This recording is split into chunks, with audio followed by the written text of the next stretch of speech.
ప్రభు అయిన యేసుక్రీస్తు నామంలో మీ అందరికి వందనాలండి. దేవుడిచ్చిన సమయాన్ని బట్టి దేవుడిని స్తుతిస్తున్నాను. ఈరోజు వాక్యాన్ని మనం చదువుకుందాం. సామెతల గ్రంథం 16 అధ్యాయము 18 వచనంలో ఇలా రాయబడింది, మరి నాశనమునకు ముందు గర్వము నడుచును అని. అయితే ఈరోజు ఒక మనిషి నాశనానికి లేదా పతనానికి కారణం మరి చెడు అలవాట్లని మనం అనుకుంటుంటాం. అందులో మరి మద్యపానం, మరి ధూమపానం, వ్యభిచారం ఇలాంటివి అనేకమైన చెడు అలవాట్లే కారణం అనుకుంటాం. అయితే గర్వం కూడా ఒక కారణమని వాక్యం చలవిస్తుంది.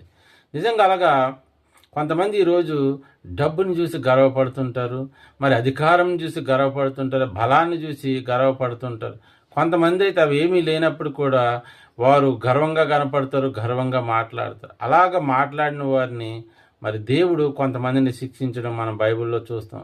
అందులో నాబాలు అనే ఒక అతను ఉన్నాడు. అతను ఎంతో ఆస్తి గలవాడు, బహుభాగ్యవంతుడని రాయబడింది.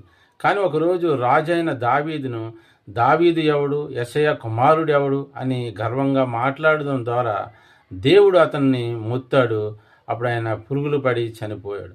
అలాగే ఒకసారి ఇశ్రాయేల్ ప్రజల గురించి మరి ఫరో దగ్గరికి మోషేని పంపినప్పుడు మోషే దగ్గర మరి ఫరో కూడా ఇలాగే మాట్లాడతాడు.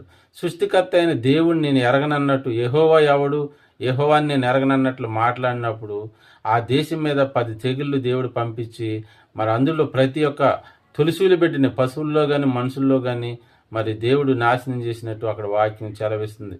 చూసారు, ఈరోజు మన గర్వం వల్ల ఎంత నష్టం కలిగిందో మనం చూస్తాం.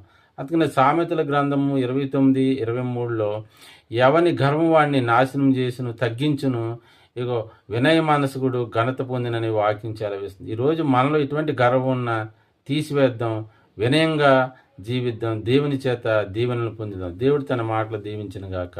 ఆమేన్.